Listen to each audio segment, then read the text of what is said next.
one which is the physical design as well as the logical design. When we are talking about the logical design, we are categorized in the three categories. First is the functional block, and second is communication model, and the third is communication API. And in previous class, we already discussed when we are talking about the communication API, which is used in IoT-based system, we can divide in two categories. One which is the part of REST, representational state transfer protocol. Yeah, we can say that the API, which is used and which is based on the request and response matter. Uh, when the web client sends some request towards the web server, uh, first the web server analyze and access what request is asking from the client side, and then it take the data from the database system. So when we are saying that when we are making this public link, we for the IoT based application we have the two things, one which is the REST and another is WebSocket. We are talking about the REST system, जो कि हम बोल सकते हैं कि it is depend on the request and response. पहले आपको request भेजी किसी ने या क्लाइंट साइड ने, अगर मैं क्लाइंट और सर्वर की बात कर रहा हूँ, क्लाइंट की रिक्वेस्ट को एनालाइज किया जा रहा है वेब सर्वर के थ्रू और फिर उसके रिक्वायरमेंट के अकॉर्डिंग डेटा फेच किया जा रहा है डेटाबेस से और फिर रिस्पॉन्स किया जा रहा है क्लाइंट को. तो अगर हम इस तरह की टेक्नोलॉजी की बात करें तो we are talking about the rest based communication API. जो सेकंड हमारे पास थी वो हमारे पास थी web socket based API. Web socket के अंदर हम बाई डायरेक्शनल टोपोलॉजी यूज कर रहे हैं, या हम बोल सकते हैं कि एक स्टेटफुल है. यहाँ पे सिंगल टीसीपी को यूज करते हुए हम जो क्लाइंट से रिक्वेस्ट आई है उसको पास ऑन कर सकते हैं, उसको रिस्पॉन्स कर सकते हैं, उससे जो रिक्वायर्ड डेटा है उसको डेटाबेस से लेकर दे सकते हैं. फुल डुप्लेक्स बोला जाता है वेब सॉकेट को. इसका मतलब है कि two way communication same time पे पॉसिबल है. तो अगर हम रियल टाइम एप्लीकेशन की बात करेंगे तो we have the important features which is based on the which is carry by the WebSocket. तो अगर हमको रियल टाइम एप्लीकेशन या IoT based real time application establish करनी है, we want to maintain it, तो हमारे पास ऑप्शन है कि we have to be use a WebSocket service या WebSocket बेस्ड API. ये यहाँ तक की बात हमने कल बात करी थी कि जब हम लॉजिक डिजाइन की बात करेंगे तो लॉजिक डिजाइन का मतलब ही यही होता है कि कौन कौन से ब्लॉक्स को हम यूज कर रहे हैं, कैसे वो आपस में कम्युनिकेट कर रहे हैं, और जब हम एपीआई या पब्लिक लिंक या एप्लीकेशन लिंक के लिए हम जो एपीआई डिजाइन कर रहे हैं वो किस के ऊपर बेस्ड है. तो या तो हम वेब सॉकेट यूज करेंगे या रेस्ट यूज करेंगे. ठीक है. तो अब आज जो हम टॉपिक डिस्कस कर रहे हैं that is the IoT enabling technology. कल हमने कोई वायरलेस सेंसर नेटवर्क की बात भी कर चुके थे, स्टार्ट भी कर चुके थे इस टॉपिक को, लेकिन एक बार हम वापस इसको देख लेते हैं कि इनेबलिंग टेक्नोलॉजी या IoT इनेबलिंग टेक्नोलॉजी का मतलब क्या है. इसका इस सेंटेंस का या इस स्टेटमेंट का मतलब ये है कि IoT इनेबलिंग टेक्नोलॉजी कौन कौन से फील्ड्स हैं जिनके अंदर हम IoT को अप्लाई कर सकते हैं, IoT बेस्ड सिस्टम को ज़्यादा से ज़्यादा यूटिलाइज कर सकते हैं या इस्टेब्लिश कर सकते हैं. तो we have the 4 technology. Book के अंदर कम्युनिकेशन प्रोटोकॉल भी दे रखे हैं, जब कुछ अलग बुक देखेंगे, लेकिन generally we can divide the IoT enabled technology in 4 category जो आप अभी स्लाइड के ऊपर देख भी रहे हैं. Wireless sensor network, cloud computing, big data analytics and embedded system. कुछ बुक्स के अंदर प्रोटोकॉल्स कम्युनिकेशन या कम्युनिकेशन प्रोटोकॉल्स भी दे रखे हैं, लेकिन वो ऑलरेडी हमने डिस्कस कर चुके हैं. हम जब फिजिकल डिजाइन की हमने बात की थी कि जब हम IoT प्रोटोकॉल्स या डेटा प्रोटोकॉल्स या नेटवर्क प्रोटोकॉल्स को यूज कर रहे हैं तो which are mentioned already there कि कौन कौन से प्रोटोकॉल्स को यूज करते हुए हम IoT बेस्ड सिस्टम को इनहेंस कर सकते हैं, उनको बढ़ा सकते हैं. तो जो IoT इनेबलिंग टेक्नोलॉजी है इसका मतलब सिंपल सा है कि IoT को कैसे इनहेंस किया जाए, कैसे इसको ज़्यादा से ज़्यादा यूटिलाइज किया जाए, इसको किस तरह से इंपॉर्टेंस दी जाए, जो ज़्यादा जो अप्लायंसेज हैं उनको किस तरह से IoT बेस्ड सिस्टम के अंदर कवर किया जाए. तो that is the basic fundamental thing of this topic. उनको करने के लिए हमारे पास ये 4 तरीके हैं. उसमें सबसे पहला है हमारे पास WSN. किसी स्टूडेंट को अगर कोई क्वेरी है तो वो पूछ सकता है इससे रिलेवेंट. So जब WSN की बात की जाएगी या वायरलेस सेंसर नेटवर्क की बात की जाएगी तो डिस्ट्रीब्यूटेड डिवाइसेस विद सेंसर हम यूज कर रहे हैं। डिस्ट्रीब्यूटेड डिवाइसेस का कल एक स्टूडेंट ने क्वेश्चन भी पूछा था। We are using the some node, we are using the some sensor, we are using the some actuators. Actuator और सेंसर में थोड़ा सा मैं आपको और बता देता हूँ दोबारा डिफरेंस, कि अगर हम फिजिकल क्वांटिटी को इलेक्ट्रिकल क्वांटिटी में कन्वर्ट कर रहे हैं तो हम सेंसर्स की बात कर रहे हैं। जैसे हम IR सेंसर हो गया, टेम्परेचर सेंसर हो गया, हमारा माइक्रोफोन हो गया जो साउंड सिग्नल है उसको इलेक्ट्रिकल सिग्नल में कन्वर्ट कर रहा है। एक्चुएटर्स जो उसका जिस रिवर्स फंक्शन है कि हम उसको इलेक्ट्रिकल सिग्नल दे रहे हैं और उसके रेस्पॉन्स हमको वाइब्रेशन या आउटपुट में मिल रहा है, तो हम उस एक्चुएटर्स के रूप में हम मोटर्स की बात करते हैं कि जो इलेक्ट्रिक मोटर है उसको इनपुट में हमने इलेक्ट्रिकल सिग्नल दिया, पावर दी, इलेक्ट्रिकल वोल्टेज दिया और उसके आउटपुट में हमको रोटेशन मिल रहा है या वाइब्रेशन मिल रहे हैं, तो उनको हम बोल सकते हैं कि these are working like an actuators. तो यहाँ हम जो डिस्ट्रीब्यूटेड डिवाइस या सेंसर्स को यूज कर रहे हैं वो जो एक्सटर्नल एनवायरनमेंट है या फिजिकल कंडीशंस है उसको सेंस कर रहा है। सेंस करने के बाद उस डेटा को या उस सिग्नल को या उस इनपुट को हम उसकी राउटिंग कर रहे हैं और उसके बाद उसको कोऑर्डिनेटर्स को पास ऑन कर रहे हैं। तो ये सब किस तरीके से हो रहा है? वायरलेस के थ्रू हो रहा है, यानी कि इन सब आपस में वायरलेसली कनेक्टेड है और फिर इसको हम जो इंटरनेट को पास ऑन कर रहे हैं। तो इनको यूज करते हुए या इस टेक्नोलॉजी को यूज करते हुए हम IoT बेस्ड सिस्टम को स्टैब्लिश कर सकते हैं, डेवलप कर सकते हैं और मतलब हम बोल सकते हैं कि जो WSN है, this is the key features which is use to establishment of the IoT based system और IoT बेस्ड एप्लीकेशन। तो यहाँ हम जो इसका एग्जांपल है ये हम बोल सकते हैं कि वेदर मॉनिटरिंग सिस्टम है, एयर क्वालिटी मॉनिटरिंग सिस्टम है, सॉइल मॉइस्चर मॉनिटरिंग सिस्टम है, सर्विलेंस सिस्टम है, हेल्थ मॉनिटरिंग सिस्टम है। इनको हम अप्लाई कर सकते हैं थ्रू द WSN। और इसके अंदर जो प्रोटोकॉल यूज किया जा रहा है वो जिगबी है। जिगबी एक प्रोटोकॉल है जो एक छोटे से या लिमिटेड एरिया, स्मॉल एरिया के वायरलेस सिस्टम को स्टैब्लिश करने के लिए यूज किया जाता है। स्टार्टिंग में हम इसी को ज्यादा से ज्यादा यूज कर रहे थे एम्बेडेड सिस्टम के साथ, या स्मॉल एरिया के अंदर हमको वाईफाई सिस्टम स्टैब्लिश करना है या वायरलेस सिस्टम स्टैब्लिश करना है, तो Zigbee is the best protocol which is used to maintain and develop and establishment of the wireless communication। Clear है? उसके बाद हमारे पास है क्लाउड कंप्यूटिंग। कोई मुझसे पूछता है कि can you specify the cloud computing in single word, तो हम बोल सकते हैं कि it's a storage technology, data storage technology है। यहाँ हम एप्लीकेशन और सर्विसेज जो यूज़ करना चाहते हैं ऑन डिमांड, या हमको रिक्वायरमेंट है किसी एप्लीकेशन को, तो ऑन डिमांड हम उसको इंटरनेट के थ्रू एक्सेस कर सकते हैं। बहुत सारी कंपनीज है जिनके थ्रू हम क्लाउड सर्विसेज या क्लाउड एप्लीकेशन को यूटिलाइज करते हैं, उनके क्लाउड सर्वर्स को हम यूज़ कर सकते हैं। आप लोगों ने सुना भी होगा सेल्सफोर्स हो गया या AWS हो गया, या हम बोल सकते हैं कि GCP, IBM हो गया। ठीक है, ये हमारे पास क्लाउड सर्वर्स है जिनको यूज करते हुए हम हमारी जब भी हमको उनसे रिलेवेंट कोई एप्लीकेशन की जरूरत है, कोई किसी सॉफ्टवेयर की जरूरत है, किसी इंफ्रास्ट्रक्चर की या हार्डवेयर की जरूरत है, तो वी कैन यूज। जैसे अभी मेरे को कोई नेटवर्क सिक्योरिटी सिस्टम या नेटवर्क से रिलेटेड कोई एप्लीकेशन या कोई टास्क परफॉर्म करनी है, तो मैं क्लाउड्स को यूज करते हुए राउटर यूज कर सकता हूँ, मैं स्विचेज यूज कर सकता हूँ, मैं फायरवॉल यूज कर सकता हूँ। प्रोसेसिंग और मैं मतलब कंप्यूटिंग के लिए मैं प्रोसेसर को यूज कर सकता हूँ, मैं उसको डेटा को स्टोर करने के लिए उसकी मेमोरी को यूज कर सकता हूँ। This can be possible through the cloud computing, कि हम किसी सर्वर को या क्लाउड सर्वर को कुछ पे करेंगे मंथली बेसिस पे या किसी भी जो भी उनकी कंडीशन है उसके हिसाब से, और फिर हम उनकी सर्विसेज को या उनके एप्लीकेशन को यूज कर सकते हैं। तो cloud computing is the another way which is use to enable और to enhance the IoT based technology. और यहाँ हम जो भी डेटा चाहिए, जो भी डेटा से हमको कोई थ्रेशोल्ड या कंडीशन डेवलप करनी है, उसको हम यूज कर सकते हैं। कोई सॉफ्टवेयर कोडिंग के लिए हमको यूज करना है तो उसको हम यूज कर सकते हैं, हमको किसी एप्लीकेशन सॉफ्टवेयर को यूज करना है उसको हम यूज कर सकते हैं।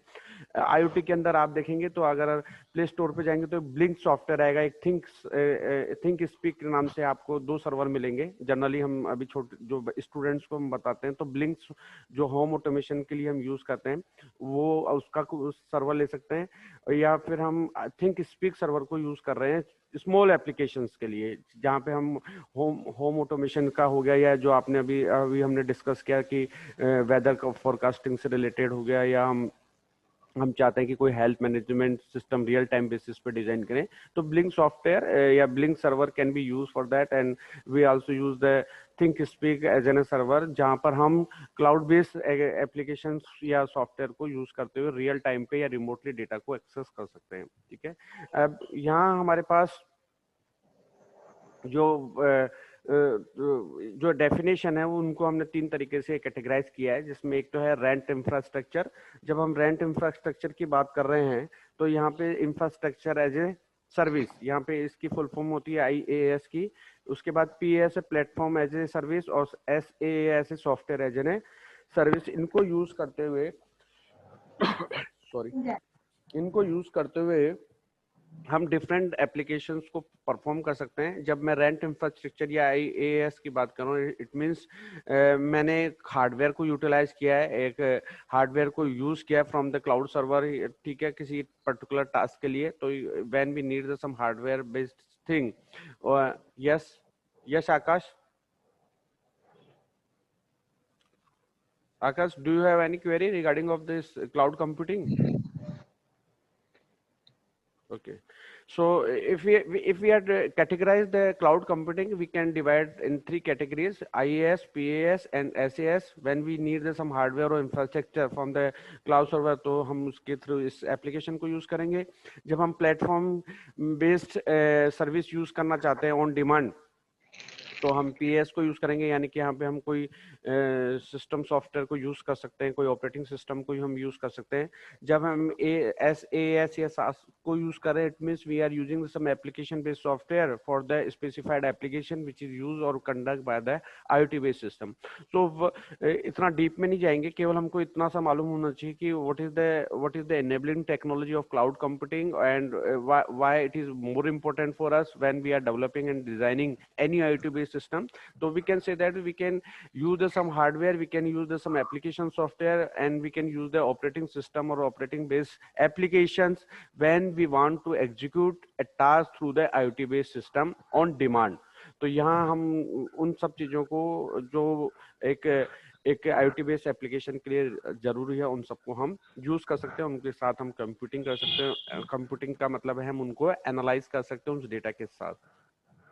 उसके बाद हमारे पास जो नेक्स्ट जो टेक्नोलॉजी है जिसको हम IoT के साथ एसोसिएट कर रहे हैं, जिससे कि ज़्यादा से ज़्यादा और ज़्यादा एप्लीकेशन बेस्ड हम IoT सिस्टम को डिजाइन करें, तो उसमें एक बिग डेटा एनालिटिक्स है। आप लोगों ने इसके बारे में पढ़ा भी है कि बिग डेटा एनालिटिक्स में हम लार्ज अमाउंट में डेटा को यूज कर रहे हैं, और उस डेटा को यस सर मुझे वापस से एनेबल टेक्नोलॉजी वापस से एक्सप्लेन कर दो। देखिए, इनेबल टेक्नोलॉजी हम आज जो टॉपिक डिस्कस कर रहे हैं उसके अंदर हम 4 कैटेगरी यूज कर रहे हैं। पहली बात, जो IoT इनेबल टेक्नोलॉजी का मतलब क्या होता है, इसमें यह है कि how we enhance the IoT based system और IoT based application in our surrounding. तो वी हैव द 4 वे और 4 different field which is enhance the IoT based system.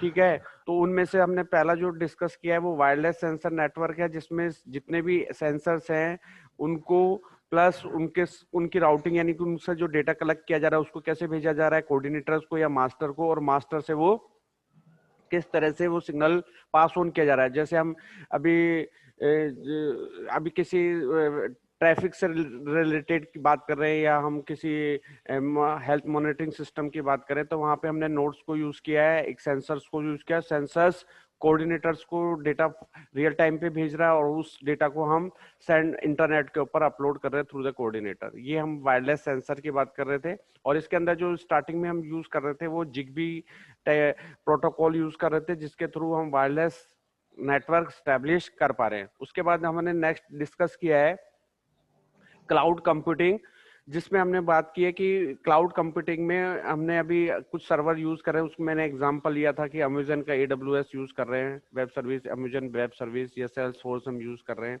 या IBM का हम आई सर्वर यूज कर रहे हैं। और इनका फंक्शन क्या है कि ऑन डिमांड पर यूजर या जो कंज्यूमर है या जो क्लाइंट है वो एप्लीकेशन सॉफ्टवेयर को यूज कर सकता है, ऑपरेटिंग सिस्टम को एक्सेस कर सकता है, या वो इंफ्रास्ट्रक्चर को यूज कर सकता है। इसका भी मैंने एक सिंपल सा एग्जांपल दिया था कि I want to establish a network system, और उसके लिए मेरे को राउटर्स की जरूरत है सॉरी राउटर्स की जरूरत है, स्विचेस की जरूरत है, फायरवॉल की जरूरत है, कंप्यूटिंग के लिए मेरे को प्रोसेसर की जरूरत होगी, मेमोरी की जरूरत होगी।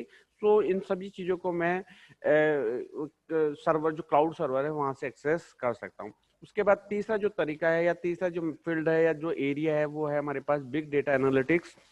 बिग डेटा एनालिटिक्स की जब बात आती है तो इसमें बोल सकते हैं कि हम लार्ज अमाउंट में डेटा यूज कर रहे हैं, और उस लार्ज अमाउंट डेटा को हमने 3 कैटेगरी में डिवाइड किया है कि जो डेटा है वो उसका वॉल्यूम ज्यादा है, यानी ह्यूज अमाउंट में हम डेटा यूज कर रहे हैं। उसका जो एक्सेस करने का, उसका जो प्रोसेस करने का तरीका है वो डिफरेंट है, यानी कि उसकी डिफरेंट वेलोसिटी पर काम कर रहा है। और वैरायटी ऑफ डेटा, इसका मतलब है कि जो क्वालिटी है, जो डेटा हमको एक्सेस किया जा रहा है, जो हम ले रहे हैं फ्रॉम द नोड्स, वो डिफरेंट कैटेगरी में हो सकता है। वो इमेज के फॉर्म में हो सकता है, वो डिफरेंट एक्सटेंशन में या हम दूसरे फॉर्मेट में हमको वो डेटा मिल रहा है। तो उस डेटा को कैसे हैंडल किया जाएगा, क्योंकि अगर हम आईओटी बेस्ड सिस्टम की बात करें और हमने कोई ट्रैफिक से रिलेटेड कोई फंक्शन या कोई आईओटी बेस्ड एप्लीकेशन डिजाइन कर रखी है, तो वहां पे वो सेंसर कंटिन्यूअसली डेटा को फैच कर रहा है और वो सर्वर साइड में या लोकल सर्वर को पास ऑन कर रहा है। सपोज कीजिए कि मैंने एक हाईवे पर या टोल प्लाजा पे एक सेंसर लगा दिया, जो सेंस कर रहा है कि कितना ट्रैफिक, या उन काउंटर लगा दिया कि वो कितना है, एक 5 मिनट में या 10 मिनट में या 1 आवर में कितना ट्रैफिक मूव कर रहा है। तो अब वो धीरे धीरे जाकर सर्वर या जो हम लोकल सर्वर यूज कर रहे हैं वहां पे लार्ज अमाउंट में डेटा कलेक्ट हो जाएगा। तो उसको किस तरह से हैंडल किया जाएगा, उस डेटा को किस तरह से प्रोसेस किया जाएगा, उस डेटा को किस तरह से विजुअलाइज किया जाएगा, this is the all about the responsibility of big data. अगर हमारे पास बिग डेटा से रिलेटेड, या हम बोल सकते हैं कि इससे रिलेटेड कुछ प्रोग्रामिंग है, कुछ कोडिंग है, कुछ तरीके की टेक्निक है, जिससे कि अगर जो सेंसर्स है जो डेटा को कंटिन्यूसली डिटेक्ट कर रहे हैं, कलेक्ट कर रहे हैं और वो कोऑर्डिनेटर्स को पास ऑन कर रहे हैं, उनको किस तरह से आप प्रोसेस करोगे, उसको किस तरह से क्लीन करोगे, उसको किस तरह से विजुलाइज करोगे, उसको किस तरह से एनालाइज करोगे, और फिर उससे रियल टाइम पे किस तरह से उसको आउटपुट के फॉर्म में शो करोगे। तो ये सब चीजें पॉसिबल हो सकती है जब हमको बिग डेटा एनालिटिक्स आए, या हम बोल सकते हैं कि अगर आईओटी को अगर अच्छे तरीके से, या हम बोले कि इसको फुल कैपेबिलिटी के साथ, फुल स्ट्रेंथ के साथ हम यूटिलाइज किए जाए करें, और जब हमारे पास लार्ज अमाउंट में डेटा आ जाए, ह्यूज अमाउंट में डेटा आ जाए, तो उसको हैंडल कैसे किया जाएगा। तो we have the technology which is known as a big data analytics या डेटा एनालिटिक्स को हम बोल सकते हैं। तो यहाँ पे देखिए, it involve the data cleaning, processing and visualisation. Lot of data is being collected and warehoused. Web data हो सकता है, ठीक है, purchase at department, grocery store, bank, credit card transaction, कितने ट्रांजेक्शन किए, सोशल नेटवर्किंग के लिए हम इसको यूज कर सकते हैं। अब यहाँ पे जो डेटा है उसकी कैटेगरी बता दी कि स्ट्रक्चर्ड हो सकता है, अनस्ट्रक्चर्ड हो सकता है, सेमी स्ट्रक्चर्ड हो सकता है, ऑल ऑल अबाउ, यानी तीनों कैटेगरी के अंदर भी हमको डेटा मिल सकता है। स्ट्रक्चर होगा तो थोड़ा हमारे लिए इजी होगा, क्योंकि उसको इजी वे में हम इसको एनालिसिस कर सकते हैं। अनस्ट्रक्चर्ड होगा या रैंडम होगा तो फिर उसके लिए हम कुछ प्रोग्रामिंग देखेंगे, प्रोबेबिलिटी देख सकते हैं, या उसको किस तरह से स्ट्रक्चर वे में कन्वर्ट करें उस चीज के ऊपर देखेंगे। तो यहाँ जब आप मशीन लर्निंग को आप यूज करते हैं डेटा एनालिटिक्स में, तो वहाँ पे यही देखते हैं कि किस तरह से एल्गो को डिजाइन करें जिससे कि हम एक पर्टिकुलर फॉर्मेट में जो डेटा आ रहा है उसको एक रिलेवेंट एप्लीकेशन या आउटपुट में, या जो टास्क दिए है उसके अंदर उसको कन्वर्ट कर पाए। उसके बाद हमारे पास ये है velocity refer to speed at which the data is processed. ठीक है, तो किस तरह से उसको प्रोसेस किया जा रहा है। तो यहाँ पे हमारे पास 3 तरीके हैं, या तो रियल टाइम पे उसको प्रोसेस करना है, या उसको इसको एक पर्टिकुलर टाइम के लिए हमने रख दिया कि भाई इस टाइम पर इसी को रखा जाएगा, प्रोसेस करा जाएगा, या इस इस जो इनका प्रोसेसिंग टाइम होगा वो हमने फिक्स कर दिया है, या स्ट्रीम के हिसाब से बता, यानी कि उसको पाइपलाइन में रख दिया है, उसको क्यू में रख दिया है, और वन बाय वन उस डेटा को प्रोसेस कराया जा रहा है। यहाँ पे वॉल्यूम की बात की जा रही है कि जो वॉल्यूम हम यूज कर रहे हैं या अमाउंट ऑफ डेटा यूज कर रहे हैं वो टेराबाइट में है, रिकॉर्ड्स के अंदर है, ट्रांजेक्शन में, फाइल में, या टेबल्स के अंदर है।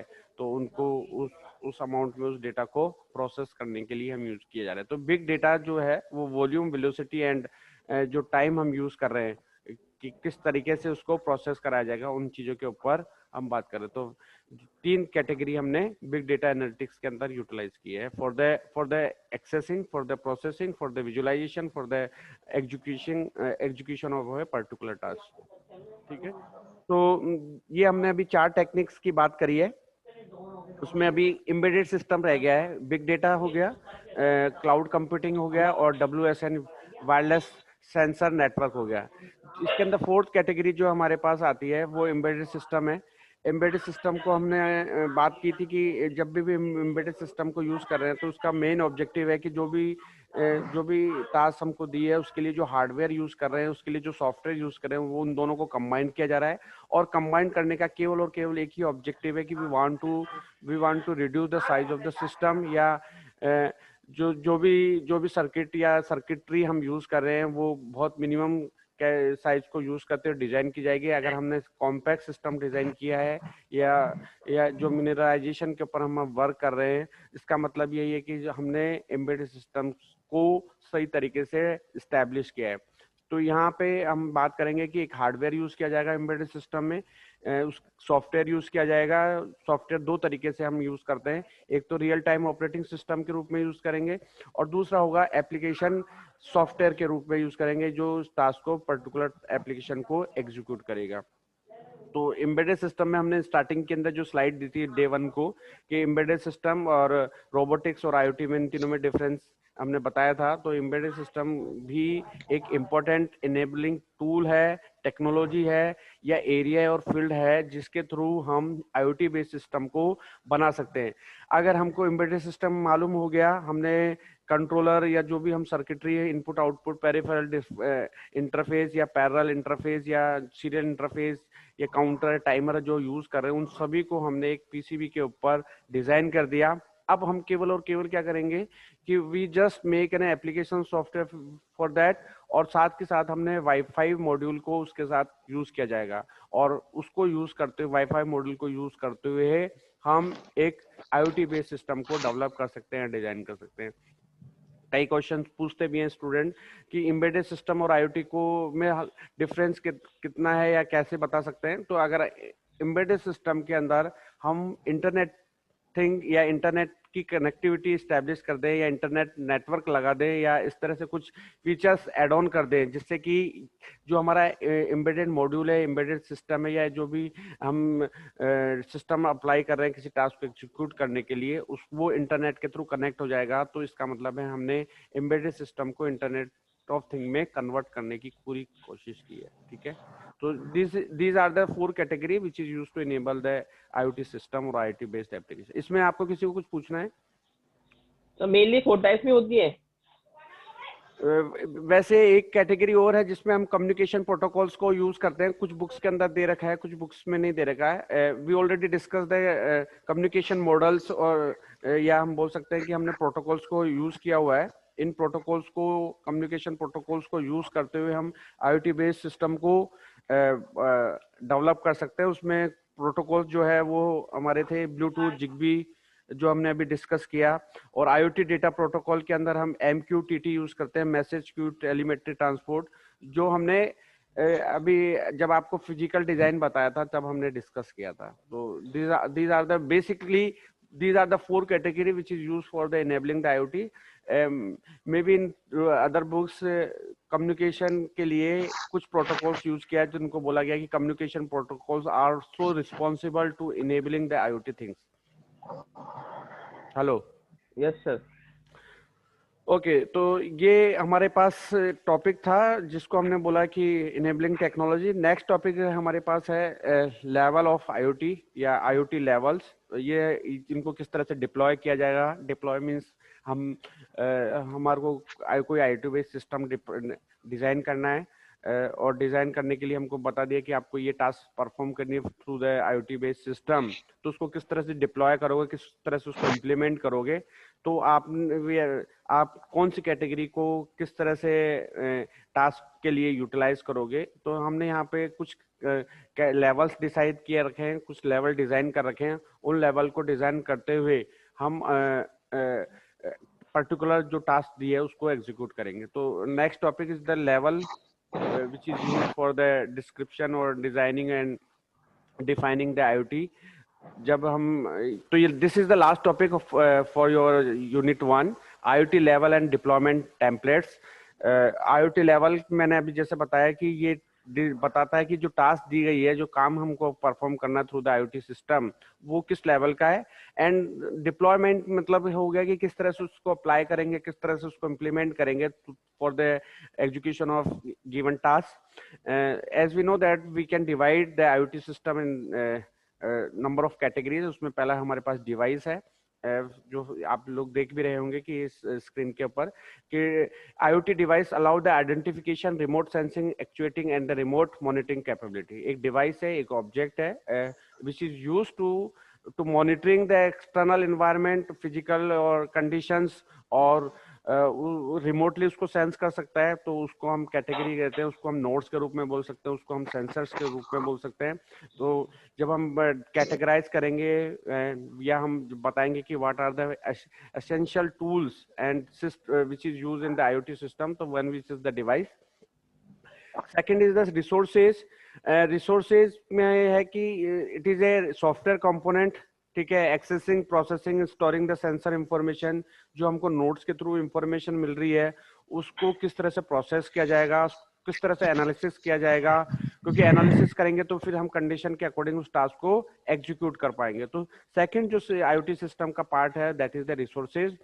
Controlling service, this is the third part, ठीक है, जो ये बता रहा है कि किस डिवाइस को, किस ऑब्जेक्ट को किस तरह से इंटैक्ट करना है, वो टास्क को किस तरह से एग्जीक्यूट करेंगे, और डेटा कैसे पास ऑन किया जाएगा, डेटा कैसे वेब सर्विस के पास भेजा जाएगा, जो ऐप हम यूज कर रहे हैं उन पर किस तरह से जाएगा, ये हमारे पास कंट्रोलर सर्विस के ऊपर आएगा। उसके बाद है डेटाबेस। जैसे हमको कोई रिक्वायरमेंट है क्लाउड से या लोकल सर्वर से या हमारे क्लाउड सर्वर से, तो वहां से डेटा किस तरह से फैच होगा, उसको किस तरह से उसके साथ कंपेयर किया जाएगा अगर हम उनको कोई ऐसी कंडीशंस दे रखी है। प्लस वेब सर्विस, यहाँ पर हम लोगों ने दो वेब सर्विस के बारे में पढ़ा था कि वी हैव द 2 मॉड्यूल्स या 2 कैटेगरी और 2 टाइप्स ऑफ वेब सर्विस, इधर रेस्ट और वेब सॉकेट। तो यहाँ पे हमने उनको यूज किया है, तो वो इसका पार्ट कहलाएगा। एनालाइज या एनालिसिस कंपोनेंट, ये एनालाइजिंग के लिए कि जो डेटा आया है हमारे पास, जो एग्रीगेशन हुआ या जो टोटल अमाउंट में डेटा कोऑर्डिनेटर्स के ऊपर स्टोर हुआ है, उसको किस तरह से एक्सेस करना है, और उसमें से केवल और केवल जो इंफॉर्मेशन रिक्वायर्ड है उसको कैसे ग्रैब करना है, that is the part of analysis component. And finally the application tool और application part, which is user interface होगा, ठीक है, वो मॉनिटर करेगा कि किस तरीके से जो भी चीजें हैं उनको कैसे कंट्रोल करना है। तो वो अगर हमने जैसे फॉर एग्जांपल हमने कोई होम ऑटोमेशन से रिलेटेड या मॉइस्चर कंट्रोल या एग्रीकल्चर से रिलेटेड कोई आईओटी बेस्ड सिस्टम बनाया है, उस सिस्टम को डिजाइन करने के लिए हमने किस तरीके से सेंसर्स को यूज किया है, सेंसर का डेटा कैसे रियल टाइम पे हमारे पास आ रहा है। हमको लग रहा है कि अब टेम्परेचर बढ़ गया तो हमको एयर कंडीशनर्स को ऑन कर देना चाहिए। तो यहाँ ये एप्लीकेशन बेस्ड सिस्टम होगा जो वेब सर्विस के थ्रू हैंडल किया जाएगा। तो आईओटी सिस्टम है, उनको इन कैटेगरीज के अंदर हम डिवाइड कर सकते हैं। अब उसमें सबसे पहला है कि आईओटी लेवल 1। आईओटी लेवल 1 की जब हम बात कर रहे हैं, इसके अंदर हम एक ही डिवाइस को या सिंगल डिवाइस को यूज कर रहे हैं, ठीक है, वो सेंस कर रहा है, एक्चुएशन कर रहा है, स्टोर कर रहा है, डेटा को जो है उसको एक्सेस कर रहा है, और उसके अकॉर्डिंग हम एप्लीकेशंस को परफॉर्म कर रहे हैं। यानी कि यहाँ पे कोई क्लाउड से रिलेटेड की बात नहीं हो रही, लोकल सर्वर की बात की जा रही है। क्लाउड सर्वर को हम यूज नहीं कर रहे, वेरी स्मॉल कंप्यूटेशंस की रिक्वायरमेंट है। केवल और केवल हम डेटा नोड से ले रहे हैं, यानी सेंसर से ले रहे हैं, उस सेंसर से जो डेटा लिया जा रहा है उसके अकॉर्डिंग हम चीजों को चेक कर रहे हैं। तो इसके अंदर देखिए जो डायग्राम है उसमें आप देख रहे होंगे कि एक मॉनिटरिंग नोड है, यानी कि एक सेंसर है, डिवाइस के साथ कनेक्टेड है, वो रिसोर्सेज पे जा रहा है, कंट्रोलर सर्विस और डेटाबेस से उसको चेक किया जा रहा है। डेटाबेस यहाँ पे मतलब लोकल डेटाबेस हम यूज कर रहे हैं, यहाँ पे कोई क्लाउड सर्विसेज या क्लाउड सर्वर को हम यूज नहीं कर रहे हैं, और उन यहाँ से जो भी इंफॉर्मेशन आएगी उसके अकॉर्डिंग हम एप्लीकेशन को चेंज कर देंगे। तो अभी जैसे हमने एक एग्जांपल लिया कि अगर हमको होम ऑटोमेशन सिस्टम बनाना है, इस होम ऑटोमेशन सिस्टम के अंदर हमको जो भी अप्लायंसेस उसको एक्टिव मोड पे या डीएक्टिव मोड पे हमको केवल और केवल स्विच करना है। यानी कि अगर हमको लगता है कि एसी को ऑन करना है या ट्यूब को ऑन करना है या ट्यूब को ऑफ करना है, तो it can be possible through the API. तो यहाँ हमने ऐप को यूज किया कि अभी हमने स्टेटस चेक किया, वो स्टेटस हमको पता चल जाएगा कंट्रोलर सर्विसेज से। we can get the information दिखा देंगे। of the devices कि it is active mode और it is deactivated right now। तो अगर हमको लगता है कि वो एक्टिव मोड पे है तो we want to switch off it, तो उसको डीएक्टिव मोड करने के लिए हमको केवल ऐप से इसको चेंज करना होगा। There no need to do more computational thing with that. तो आईओटी लेवल में हमको सिंपल सा हमने एक नोड यूज किया है और उसके थ्रू हम कोई क्लाउड सर्वर को यूटिलाइज नहीं कर रहे। ज्यादा कॉम्प्लेक्सिटी नहीं है, बिल्कुल सिंपल सा अगर कोई सिस्टम हमको डेवलप करना है आईओटी बेस्ड, उसको इनेबल करना है और उसको रिमोटली एक्सेस करना है, तो that can be A part of level 1। और इसमें मैंने सिंपल सा एग्जांपल किया है कि मेरे को फैन को ऑन करना है या ऑफ करना है, लाइट को ऑन करना है या ऑफ करना है। तो यहाँ पे हमको कंपटीशन नहीं, यहाँ पे ज्यादा हमको कैलकुलेशन नहीं करनी है, यहाँ पे ज्यादा कंपटीशन पावर की रिक्वायरमेंट नहीं है, ना हमको क्लाउड सर्वर की या वहां से डेटा लेने की जरूरत है। तो वो कहलाएगा लेवल 1। तो यहाँ पे साफ साफ क्लियरली डिफाइंड भी है कि level 1 IoT based system has the single node and device that perform sensing and actuation, store data, perform analysis and host the application. ठीक है। उसके बाद हमारे पास एक लेवल 2 है। अब आप इस डायग्राम से देख रहे होंगे कि यहाँ पे लेवल 2 के अंदर या आईओटी बेस्ड लेवल 2 के अंदर हमने क्लाउड को भी यूज कर लिया है।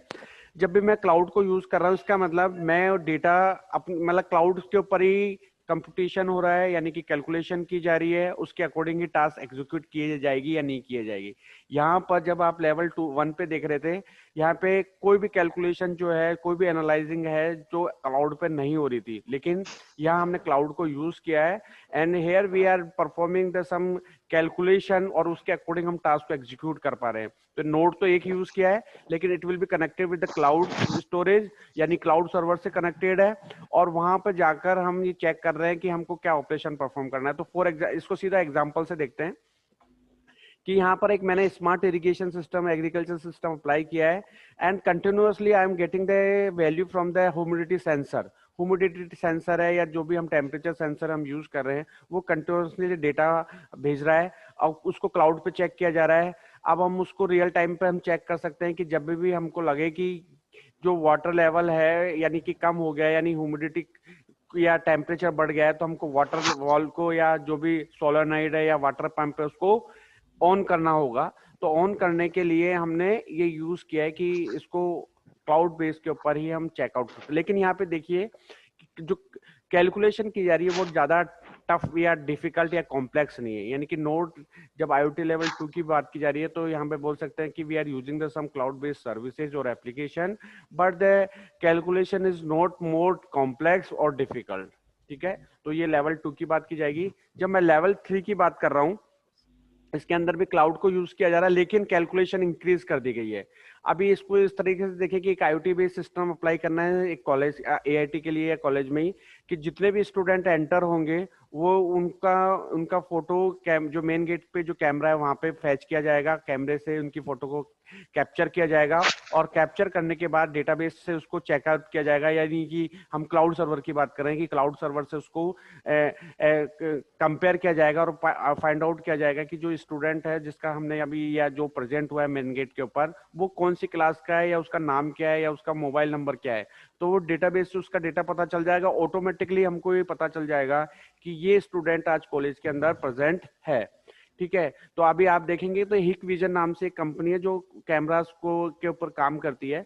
उसने एक ऐसा ही आईओटी बेस्ड सिस्टम बनाया है जिसमें जो भी पर्सन एंटर होगा किसी भी ऑर्गेनाइजेशन के अंदर या कोई विजिटर किसी ऑर्गेनाइजेशन में आएगा तो उसका टेम्परेचर भी नोट कर लिया जाएगा और साथ के साथ उसकी फोटो भी कैप्चर हो जाएगी। अब यहाँ पे हमने कंपेयर कर दिया, एक थ्रेशोल्ड लगा दिया, कंडीशन लगा दिया कि अगर किसी का टेम्परेचर एक लिमिट से को क्रॉस करता है या उस लिमिट में नहीं आता या उस रेंज में नहीं आता, तो उसके लिए एक अलार्म सिस्टम बन जाएगा और उसको रोक दिया जाएगा। मैं कोविड-19 के पॉइंट ऑफ व्यू से इसको बता रहा हूँ कि उन्होंने इस तरह का सिस्टम डेवलप किया है कि इमेज भी कैप्चर की जा रही है और इमेज कैप्चर करने के साथ उस पर्सन का टेम्परेचर भी नोट किया जा रहा है। अगर टेम्परेचर जो है वो एक सर्टेन लेवल या रेंज से ज्यादा आ रहा है तो उसके साथ ही अलार्म नोटिफाई होगा। जो भी गार्ड या जो भी उस जगह उस चीज को कंट्रोल या मॉनिटर कर रहा है उसको एक नोटिफिकेशन मिल जाएगा और वो उस पर्सन को या उस विजिटर को रोक लेगा।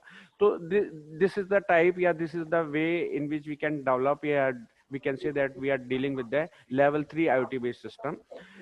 उसके बाद हमारे पास यहाँ पे ये देखिए एग्जांपल जो दिया है वो एक एक्सेलेरोमीटर यूज किया है, एक गायरोस्कोप यूज किया है, एंड वो कंटिन्यूअसली वाइब्रेशन, ये पैकेज हैंडलिंग का एक एग्जांपल है। ये आप लोग देख रहे होंगे कि ट्रैकिंग द पैकेज हैंडलिंग, इसमें एक जो भी हम ऑब्जेक्ट हम यूज कर रहे हैं उसके वाइब्रेशन को कैलकुलेट किया जा रहा है। उस वाइब्रेशन के अकॉर्डिंग अगर हमको लगता है कि वाइब्रेशन ज्यादा आ गया तो हैंड टू हैंड एक नोटिफिकेशन मिल जाएगा जो लेवल 3 या लेवल 3 IoT बेस्ड सिस्टम को इंडिकेट कर रहा है। यानी कि हम बोल सकते हैं कि हम क्लाउड सर्वर को भी यूज कर रहे हैं और हमारी जो कैलकुलेशन वो भी कॉम्प्लेक्स हो चुकी है।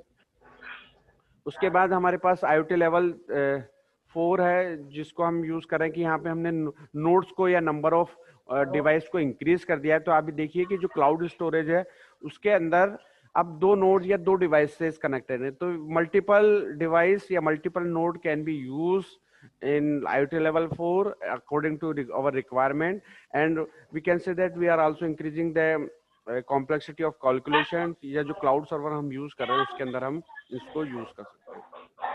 तो यहाँ पे एक दो चीजें और यूज करती हैं IoT लेवल 4 के अंदर, ऑब्जर्वर नोड्स, जो एक तरह से कंट्रोलिंग के लिए यूज किया जा रहा है कि जो नोड्स के थ्रू डेटा आ रहा है वो किस तरीके से आ रहा है, जो क्लाउड सर्वर से हम डेटा एक्सेस कर रहे हैं वो किस तरीके से हो रहा है।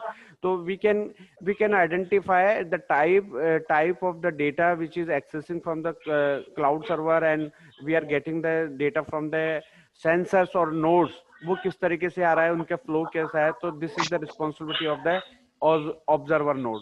तो IoT लेवल 4 के अंदर कॉम्प्लेक्सिटी और इंक्रीज हो गई है। तो यहाँ इस फोर्थ कैटेगरी को हम यूज करते हैं कि नॉइस, यहाँ पे एग्जांपल दिया है कि नॉइस मॉनिटरिंग सिस्टम के अंदर हम इसको यूज कर रहे हैं कि जहाँ पे नंबर ऑफ सोर्सेज से अगर हम कोई ऐसा एरिया यूज कर रहे हैं जहाँ पर हम नॉइस मॉनिटरिंग की बात कर रहे हैं, तो वहाँ पे साउंड किन किन डायरेक्शन से आ रहा है, किस किस का साउंड आ रहा है, उसको कैसे कैटेगराइज किया जा रहा है, उसको कैसे एग्रीगेशन किया जा रहा है, उसकी कैसे प्रोसेसिंग की जा रही है, ये सब अगर हम बात कर रहे हैं तो इसका मतलब है कि IoT लेवल 4 की बात करें। तो ये तो अभी इसके अंदर हम IoT 5 की भी बात करें कि मल्टीपल नोड्स हम यूज कर रहे हैं, और जो नोड्स हम यूज कर रहे हैं वन कोऑर्डिनेटर नोड्स यूज किया जा रहा है, एक्चुएशन एक साथ किया जा रहा है, या लेवल 5 के अंदर हमने और इंटीग्रिटी बढ़ा दी है नोड्स के साथ साथ, जो जो डेटा पास ऑन किया जा रहा था सर्वर को वो नंबर ऑफ कोऑर्डिनेटर के थ्रू पास किया जा रहा है। हमने पिछली क्लास के अंदर या जब हमने WSN की बात की थी तब हमने बात की थी कि nodes, routers and coordinators, these are the three things which is used in the WSN या वायरलेस सेंसर नेटवर्क की बात करें। जो कोऑर्डिनेटर है उसका केवल और केवल एक ही काम है कि किस